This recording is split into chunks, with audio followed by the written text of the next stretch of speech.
Okay, good morning students. In the previous lecture, we have seen the applications of Gauss law and we have seen the electric flux density D due to point charge and line charge, right? And we will continue in this today's lecture the applications of Gauss law and we will try to derive the expression for electric flux density due to coaxial cable and we will solve few numericals.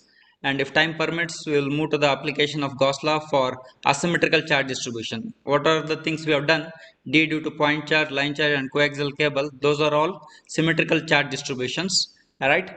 And if I want to apply the Gauss law for differential volume element, that is for asymmetrical charge distributions, what we have to do, that we'll see it later, okay? Then in today's, now we'll start derive the expression for electric flux density due to the coaxial cable using Gauss law, right? Okay, this is the coaxial cable. It has inner conductor and outer conductor, and the radius of the inner conductor is A and the radius of the outer conductor is B, and we will restrict the length of the coaxial cable, that is length L, right? And these two are conducting cylinders, inner conducting cylinder and outer conducting cylinder, right? These two cylinders are there. Just I'll try to draw it here once again, right? So inner conductor,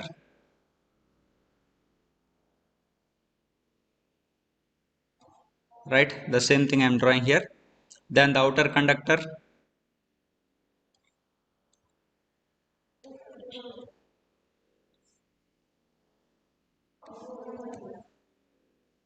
right? Inner conductor radius is A and outer conductor radius is B, as shown here, rho equal to A and rho equal to B, right? Then the length of the conductor is L, right? Then if I look from the top view, how it appears, I'm drawing here the top view. Just observe here, the inner conductor having the radius A, rho equal to A. Then the outer conductor,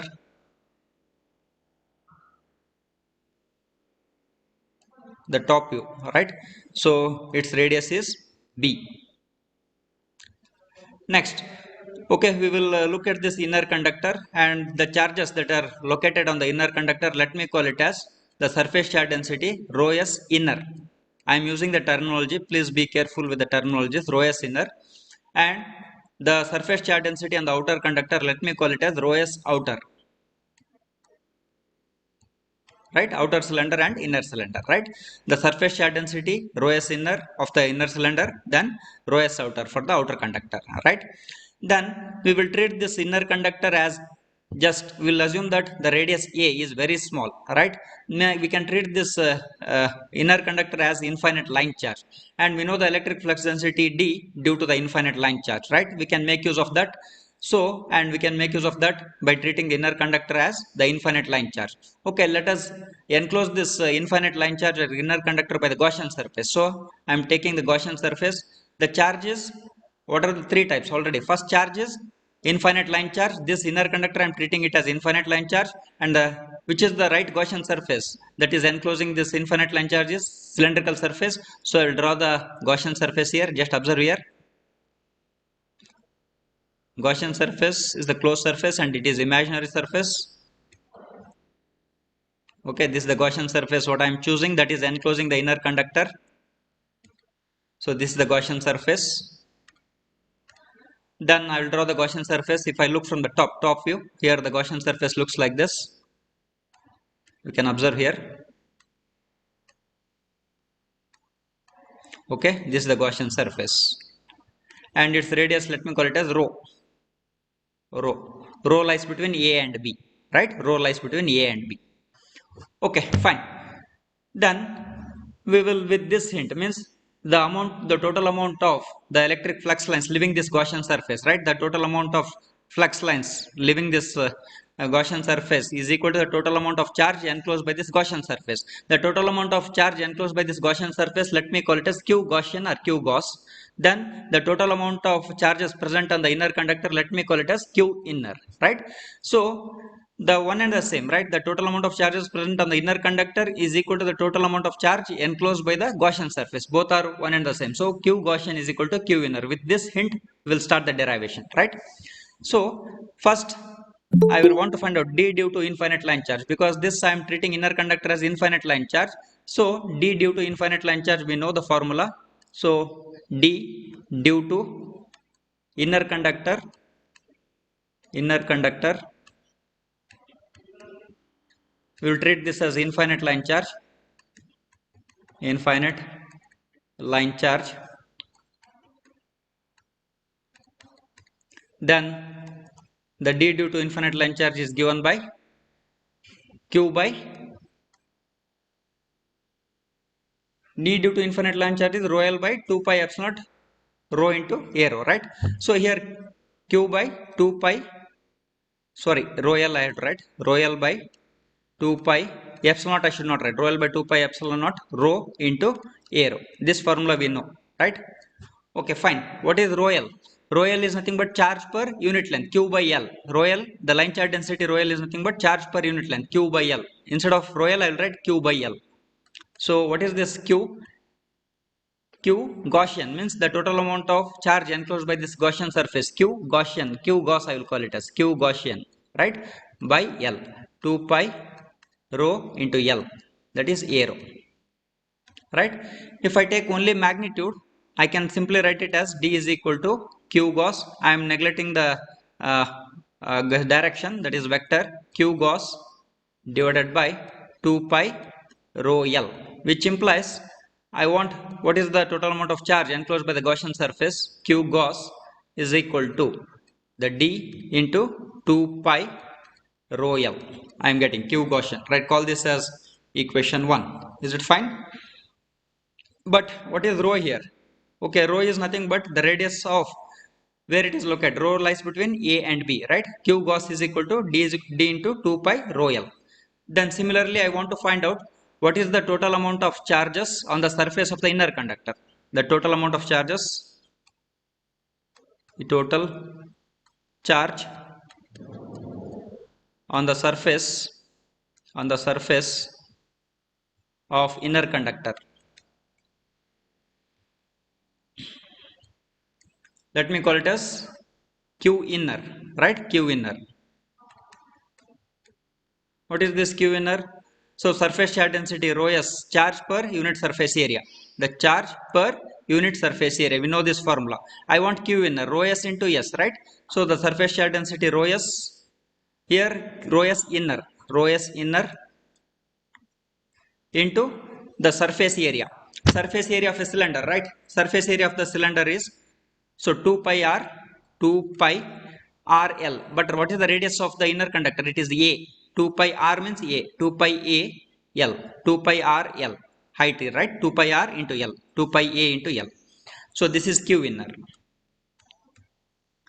But the total amount of charge enclosed by the Gaussian surface Q Gauss, that is equation 1, is equal to the total amount of charges present on the surface of the inner conductor, that is Q inner. So equate equation 1 and 2. So equation 1 is equal to equation 2, that is Q Gauss is equal to Q inner. Right? What is Q Gauss? That is D into 2 pi rho L. D into 2 pi rho L. D into 2 pi rho L. Then what is Q inner? Rho S inner into 2 pi AL. Rho S inner into 2 pi AL. Right? I hope this is clear to you people. Right? Then yes, I want D. So 2 pi L, 2 pi L, 2 pi L, they will get cancelled here. 2 pi L, 2 pi L, they will get cancelled. So what I am left out with, I will write it here. D rho, D into rho, that is equal to rho S inner into A, right? So I want D. So let me write in terms of vector now. So D vector, what is D vector?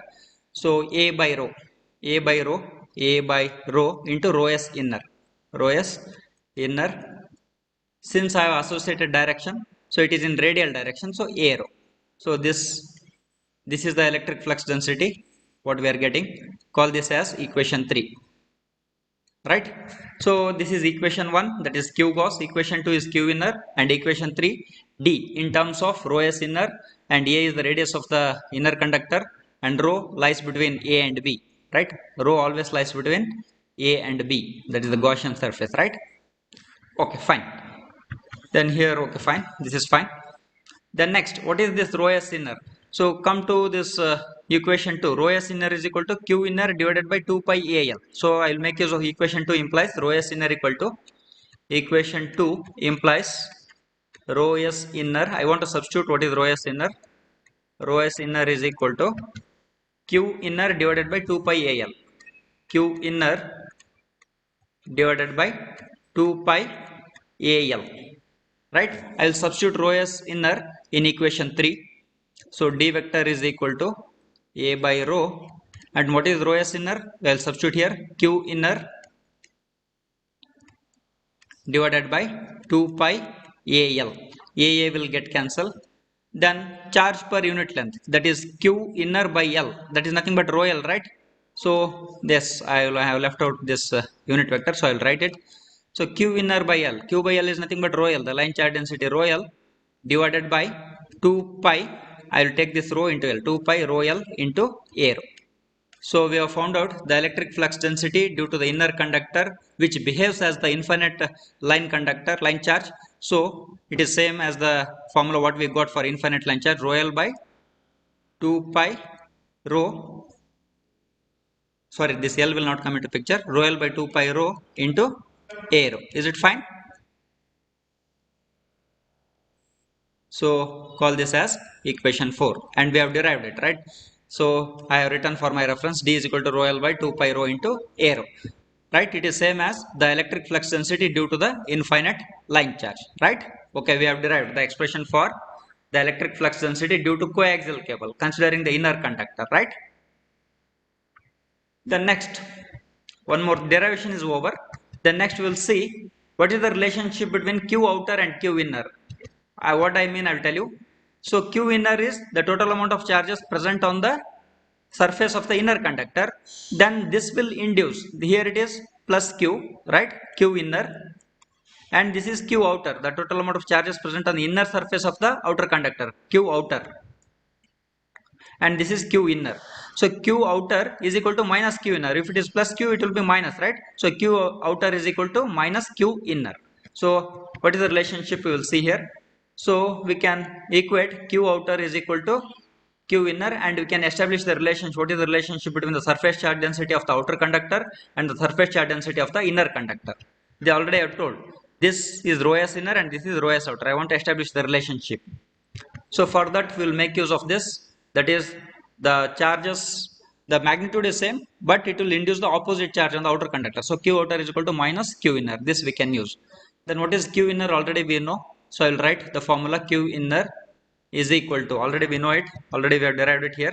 Q inner is equal to rho s inner into 2 pi AL, rho s inner into 2 pi AL, rho s inner into 2 pi AL.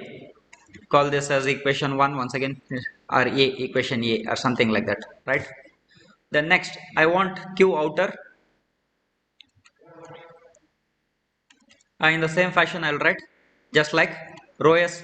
So similar to Q inner, rho s outer, the same formula will come, rho s outer into 2 pi, and radius of outer cylinder is B, 2 pi B into L. Call this as equation B. Then I will make use of this equation, Q outer is equal to minus Q inner. This is Q outer, right? So rho s outer, Q outer is this, rho s outer, I will write this, rho s outer into 2 pi BL is equal to minus of Q inner, minus of this, right? So minus rho s inner into 2 pi AL, right? I have made use of this equation, Q outer is equal to minus Q inner. What is Q outer? I have substituted here. What is Q inner? I have substituted here. Then what is rho s outer? 2 pi L will get cancelled, 2 pi L, 2 pi L, they will get cancelled,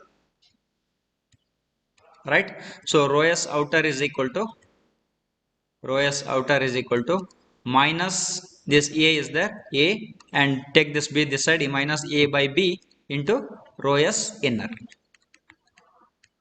So this is the relationship between the surface charge densities of the inner conductor and the outer conductor, right? And right, I hope you understood this. We have derived the expression for electric flux density due to the coaxial cable. That is here, this equation we got it. Next, we have established the relationship between the surface charge density of the outer conductor and the inner conductor. If I want to find out the surface charge density of the outer conductor, then it is minus of divide the radius of the inner conductor divided by the radius of the outer conductor into rho s inner, right? The same thing I have written here. Rho s outer is equal to minus a by b into rho s inner, right? Then one more thing, always you can observe here, the field only exists within this gap, right? Means within the where the dielectric material is filled. This is, we can treat this as coaxial cable or coaxial capacitor, because this is one conductor, inner conductor and outer conductor, between which the dielectric material is present, means this is coaxial cable or coaxial capacitor. We know that the always the field lines exist between the conductors. If I consider point outside the outer conductor, then the field, the electric flux density is 0 here. If I consider the point within the inner conductor, there also the field is 0, D is 0, right? If I consider, means the field exists only between the inner conductor and the outer conductor, right? Hence, there is no electromagnetic interference if you go for coaxial cable, right? If I simply use the just copper wire for connection between your antenna and your setup box, then there will be electromagnetic interference because the field radiations will be there. But if I consider the point outside this outer conductor, there is no field. Means the field exists only between inner conductor and outer conductor. This we have proved in the last chapter, right? By taking the analogy of parallel plate capacitor, right? The same thing holds good here also. Okay, if any doubts are there, you can unmute yourself and ask, right? The same thing I have written here. The ds is 0 for rho greater than b, means if it is outside the outer conductor, and if rho is less than, means if the point lies within the inner conductor. Thus, coaxial cable or capacitor has no external field and there is no field within the center conductor. This already I have explained, right? The same thing I have written here. The next we'll try to solve this numerical, right? Okay, let us select a 50 centimeter length of the coaxial cable having an inner radius and outer radius of 1 mm and 4 mm. The space between the conductors is assumed to be filled with air. Yes, dielectric material is air here. The total charge on the inner conductor is 30 nanocoulomb. It is given. Then we wish to know the charge density on each conductor, means charge density on each conductor, inner conductor rho s inner and outer conductor rho s outer, and also the fields E and D. So these are the answers. We will try to verify later. We will solve it. Solution goes like this. First, let me draw the diagram. This is the inner conductor. Then outer conductor will be taking. This is the outer conductor. And length L they are given. So L is how much? 50 centimeter. L equal to 50 centimeter. Just I'll draw the top view here, top view, so that it will be helpful for me and you people also, right? Right. So this is A and this is B. What is A here? A is equal to 1 mm, 1 millimeter. Radius of inner cylinder, and radius of outer cylinder is 4 mm, 4 millimeter. And length of the coaxial cable 50 centimeter they have given. I have written this, right? And in between the dielectric material is air. Air is filled in between them. So air is filled. Then the total charge on the inner conductor is 30 nanocoulomb, right? Q inner, they have given Q inner. The total charge present on the inner conductor Q inner is equal to 30 nanocoulomb. Then what is the total amount of charge that is induced on the inner surface of the outer conductor, that is Q outer? This we can derive, that is Q outer is equal to minus Q inner, minus Q inner. This we know, this concept we know. So minus 30 nanocoulomb. This is not given, but we know, right? The charge induced on the inner surface of the outer conductor is minus Q inner, right? So minus 30 nanocoulomb. This all information we got it. Then find out the surface charge density on the inner conductor. So what we have to find out? Rho s inner first we have to find out. The surface charge density on the inner conductor. Next the surface charge density on the outer conductor. This we have to find out. Then the E and D fields. We have to find out what is electric field intensity and electric flux density in between the inner conductor and outer conductor. If I consider outside the outer conductor, it is 0. If I consider within the inner conductor, it is 0. We know D and E fields are 0. So we have to find out what is D and E in between the inner conductor and outer conductor, right? All these things we have to find out. Yes, we know the relationship between rho s inner and rho s outer. Okay, we will make use of this, or else we will make use of this formula, right? Q inner equal to what? Or rho s inner. What is rho s inner? Rho s inner, we know the definition of the surface charge density, charge per unit surface area. Charge is nothing but Q inner, surface area of the cylinder, 2 pi r, radius of inner cylinder, right? 2 pi r. What is the radius of inner cylinder? R is a, 2 pi a, 2 pi a l height, right? This will give me, this is by definition of the surface charge density. Rho s is equal to charge per unit surface area. This will give me, denominator term will give me the surface area of the cylinder, right? 2 pi a l.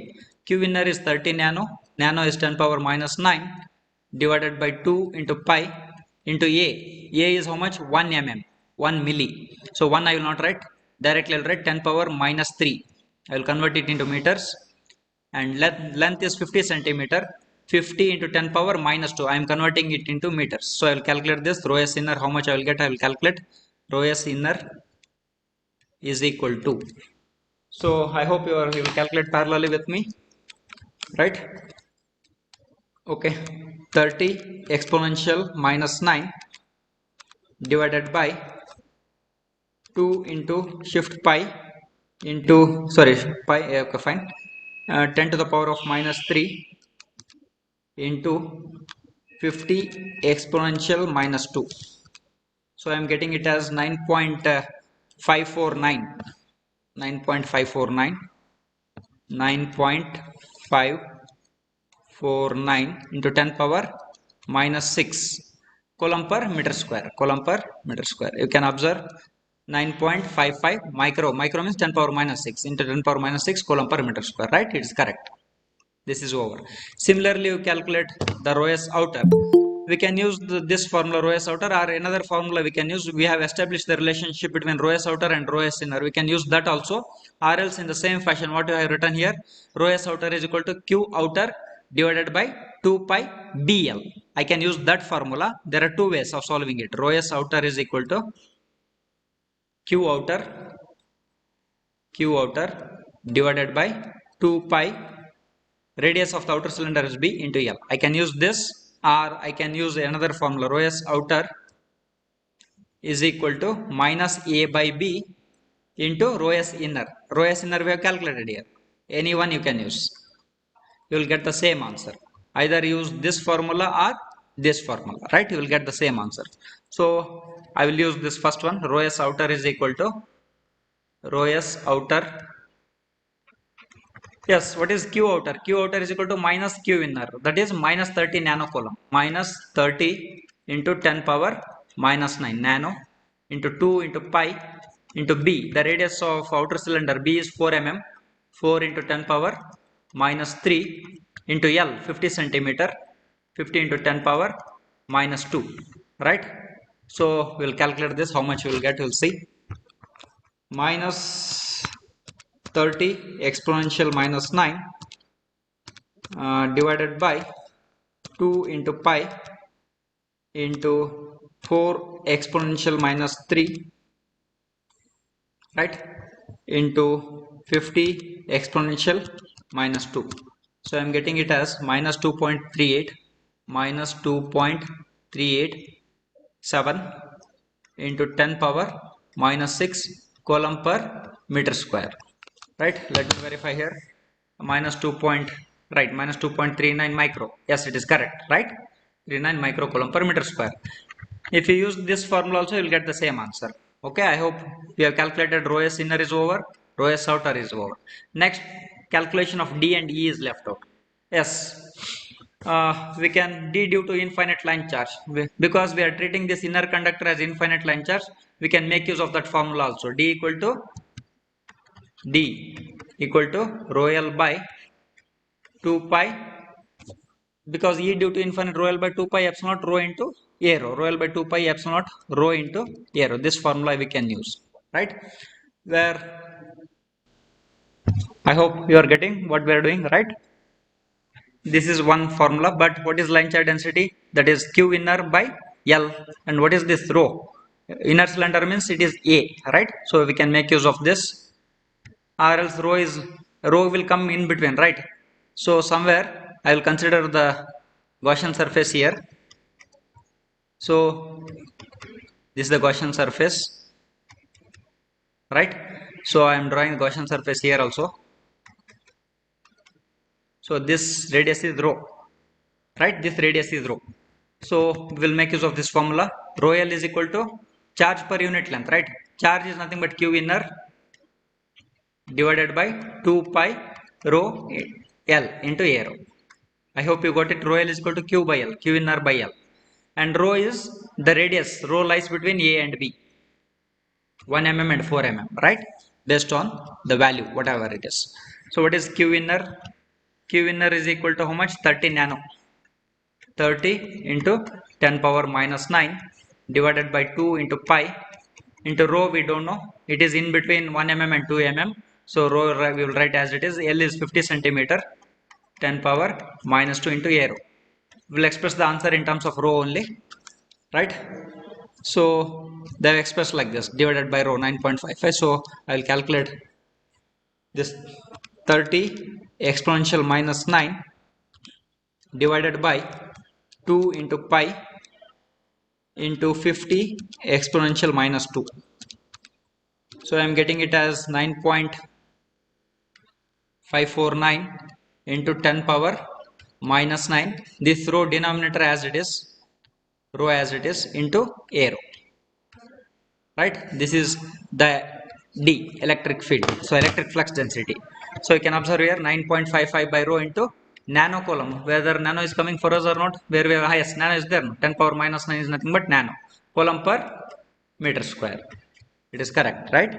Next, if I calculate D, we can calculate E, because the relationship between D and D is equal to epsilon naught E. Another way to calculate D is, we know the formula while deriving this one. You can use this also. Yes, intermediate I'll tell you. You can use this formula also. D is equal to A by rho into rho S inner into A rho. You can use this formula, you will get the same thing. A by rho into rho S inner, if you remember, right? Or else you can use this D due to infinite line charge formula, right? Next I want E. So D equal to epsilon naught E, we know it. D equal to epsilon naught E, then which implies E is equal to D divided by epsilon naught. So this is D already we have, divided by epsilon naught, that's all, right? 9.549 into 10 power minus 9 divided by epsilon naught rho, epsilon naught rho into A rho. So calculate this. What is epsilon naught? Epsilon naught is nothing but 8.854 into 10 power minus 12. Calculate this. So 9.549 exponential minus 9 divided by 8.854 exponential minus 12, right? So I'll express in terms of so here they are getting it as 1079. I'm also getting same thing, 1078.49, right? 1078.49, 1078.495 divided by rho into A rho coulomb per meter square. So I am getting this. You can observe they are getting 1078 point something means 1079 by volt per meter. Sorry, volt per meter, not coulomb per meter square, because electric field intensity, its unit is volt per meter. If any doubts are there, please you can unmute yourself and you can speak to me so that I can clarify your doubts as and when it comes to you. Yes, this derivation, one more derivation is there. This will take some time and I cannot wind up also. Shall I wind up or? Okay, I'll try to derive this and I'll wind up. 11:10, 11:20, in another 10 minutes. Yes, I'll cover this. Okay, no doubts till here. Yes, next we'll see the application of Gauss law for asymmetrical charge distributions. Means point charge, line charge, coaxial cable, all these are symmetrical charges, but we will see take some amoeba shape, something like this is asymmetrical. Let me assume that this is positively charged. This is asymmetrical charge because the field lines are not symmetrical. If I cut it either in this direction, horizontal direction, or vertical, the field lines are not symmetrical, right? So hence this type of volume charge will come under the asymmetrical charge distribution, right? Whereas your point charge, line charge, coaxial cable, all these come under the symmetrical charge distributions, right? So this is asymmetrical charge distribution and these are symmetrical. The next we will see, but we know that Gauss law can be applied only for symmetrical charge distributions, but we will try to apply this Gauss law for asymmetrical charge distributions by making certain assumptions. What is that assumption? We'll see, right? Okay, let me take it here.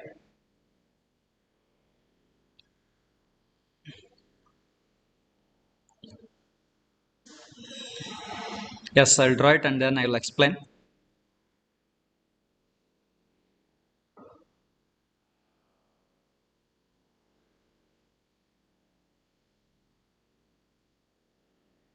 Okay, x-axis, y-axis and z-axis, and this is along y-axis means this is delta y. The small differential volume element I have considered, this is the differential volume element, differential volume element, right? So having the sides delta x, delta y, this is delta x along x-axis, this is delta y and this is delta z, right? This is a small differential volume element. At the center of this cubical structure, right, or differential volume, we will consider point P, right, at the center of this cubical structure, right? Point P is considered. Okay, what happened? Pen has gone, I think. Pen. Okay. Okay, point P we are considering. At point P, the electric flux density means due to this asymmetrical charge, the flux density lines are living in all the directions, right? And we are considering the very small differential volume element enclosing that the asymmetrical volume charge, right? Point P is at the center of this small differential volume. At point P, the electric flux density D, let me take it as dx into ax plus dy into ay plus dz into az, right? This is the electric flux density at point P, at the center of the differential volume what we have considered, that is cubical structure or cubical volume is formed here, dx into ax, dy into ay, dz into az, right? Then next, we know that by Gauss law, what is Gauss law? By Gauss law, we know that the total charge enclosed is equal to the closed surface integral of the electric flux density over the entire surface, ds dot ds. We know this, right? But here, this small volume has 6 surfaces: front surface, back surface, left surface and right surface along y-axis, top surface and bottom surface along z-axis. So, if I want to integrate closed surface integral of d dot ds, I have to integrate along all the surfaces, 6 surfaces. So, I will write integration along front surface plus integration along back surface plus integration along left surface plus integration along right surface plus integration along top surface plus integration along bottom surface. So call this as equation 1. So d dot ds should come for all the things, but let me consider this first integral, integration of front, right? If I come to know one thing, other things I can easily write it. So please be careful while writing this integration of front for front surface, right? So d dot ds is there. This is d front, means the total amount of flux lines leaving the front surface. Front surface has two sides. One side is delta y and this side is delta z. The front surface, the surface area of the front surface is delta y into delta z and it is along the x direction, so ax. So d front, the total amount of flux lines leaving the front surface, d front, into the surface area delta s front, means delta s front means delta y into delta s front, right? What is d front? I will write here. D front is equal to, so the total amount of flux lines leaving only in x direction, front surface, means d front means dx, only this component will come into picture, dy and dz will not come because only along the front surface. So dx, I will call it as front in order to differentiate, means it is leaving the front surface, just notation, that's all, don't get confused. Dx front, it is along which direction? Ax direction. Then I want what is delta s front, delta s or ds, some instead of c I told we can write ds also, ds front, one and the same. right? But I'm ds and delta s. I will use interchangeably. So delta s front is equal to, what is the surface area of the front surface? Multiply the two sides, delta y into delta z. Delta y into delta z, and unit normal vector is ax, right? So just take the dot product of this, ax dot ax will be 1. So integration of front, what I will be getting, I'll write it directly here. So dx front, dx comma front, ax dot ax will be 1 into delta y delta z, delta y delta z, right? Then how to calculate this dx front? So we will make use of Taylor series. Taylor series is an infinite series, but Taylor series we describe in order to describe the function around a point. If, right, this point P, right, around this, in order to describe any of the parameters around particular point, we will make use of Taylor series, right? Taylor series is an infinite series, but here for our study, the first two terms in the Taylor series are sufficient to describe the variation of the electric flux density along x direction, right? So by making use of Taylor series, we will try to calculate what is this dx front. So I'll write here what is this dx front. So by Taylor series, it is one of the mathematical series, infinite series, right? By Taylor series, we will calculate dx front and substitute here. Dx front, I'll tell you how to calculate. Dx front means from point P. Point P is at the center, right?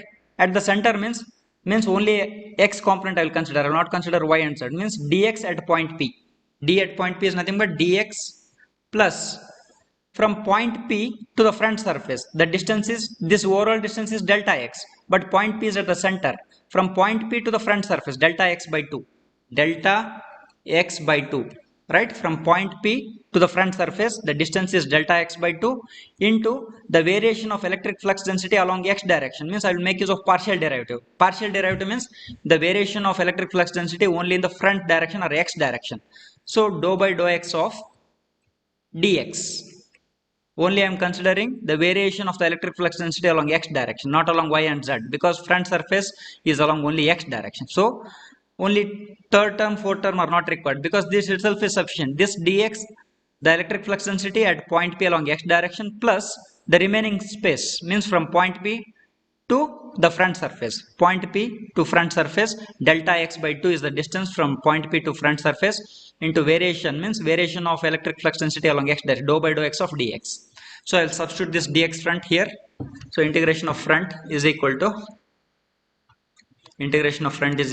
d. What is dx front? dx plus delta x by 2 into the dou by dou x of dx. So dx front into delta y delta z. Dx front I have substituted here, delta y delta z. Delta y delta z. So call this as equation 2. Then similarly, I will not calculate for back. Similarly, I will write, if we calculate the same way, you will get it like this. Integration of back is equal to minus dx plus delta x, delta x, because along x only, delta x by 2 into dou by dou x of dx.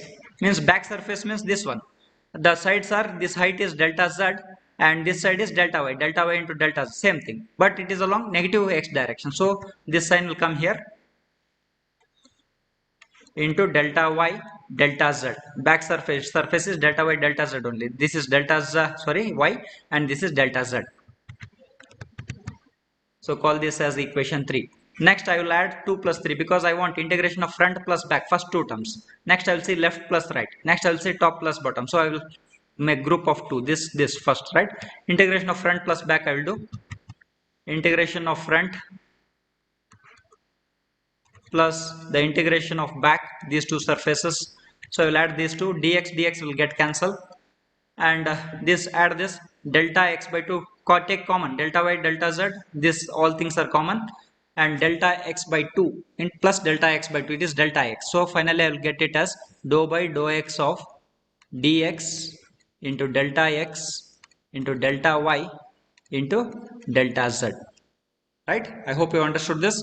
Just add this, dx will get cancelled, so these things are common. Delta x plus x by 2 plus delta x by 2, it is delta x, right? So we'll get this, call this as equation 4. This is front plus back. Similarly, if I do along left plus right, integration of left surface plus right surface.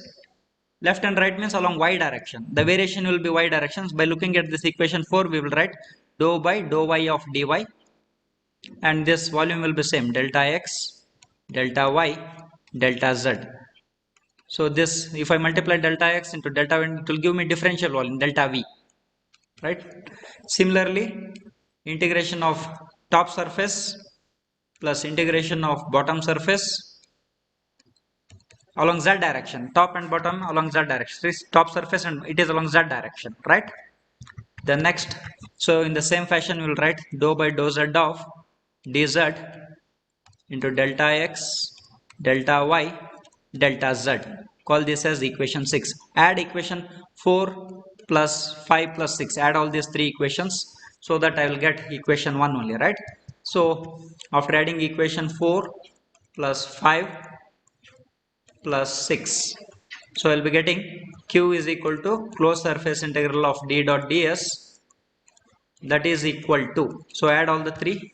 So delta x, delta y, delta z is common, so what I'll be getting, I'll write here dou by dou x of dx plus dou by dou y of dy plus dou by dou z of dz into delta x, delta y, delta z. Okay, what this equation will give me, I'll write here. So q is equal to the closed surface integral of d dot ds is equal to the same thing, I will write it here, dou by dou x of dx plus dou by dou y of dy plus dou by dou z of dz. But what is this delta x, delta y? This will give me length into breadth into height. This will give me differential volume. Let me call it as delta v, right? This will give me the charge enclosed in the smaller volume. This is the smaller volume we have considered here, right? This is the smaller volume whose differential volume element whose volume is delta v, right? So this will give me the charge enclosed in the differential volume. The charge enclosed in the differential volume q is equal to closed surface integral of d dot ds. And how to interpret this? Observe here how I will write this: dou by dou x of dx, dou by dou y of dy, dou by dou z of dz into that small differential volume. Means the variation of the electric flux density along x direction, first term. The second term, the variation of the electric flux density along the y direction. The second term will give me that. Then third term, the variation of the electric flux density along z direction over the considered differential volume delta v. This is the meaning of this.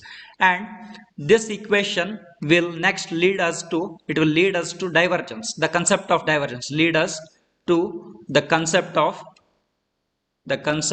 divergence. Divergence means the spreading nature of the field. Means you can observe here. Yes, the field, the electric flux lines are spreading along x direction, y direction and z direction, right?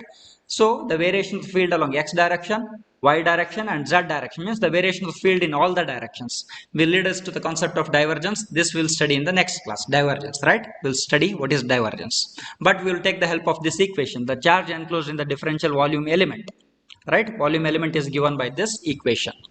And this holds good only for the small differential volume element, means almost delta v should shrink to 0, almost to a point, right? So this delta v should be almost negligible, means almost very small volume should be considered, then only this equation holds good, right? Because how it means, see here, if I consider the very smaller volume, right, if this smaller volume is enclosing some asymmetrical charge like this, some asymmetrical charge, if the volume enclosed is very small, we assume that everywhere the flux lines leaving this surface is normal to the given surface, because we have in the case of symmetrical charge distribution, we have chosen the Gaussian surface in such a way that everywhere the flux line should leave normal to the surface, right? The same concept means the volume should be very small, it is almost close to the asymmetrical charge distribution, so that everywhere the flux lines will leave normal to the given surface. So this is the Gaussian surface, or differential volume what we have chosen, so that everywhere the flux lines will leave normal to the surface. Whenever delta V is very small, then only this equation holds good, right? Okay, we'll stop our lecture here. Okay.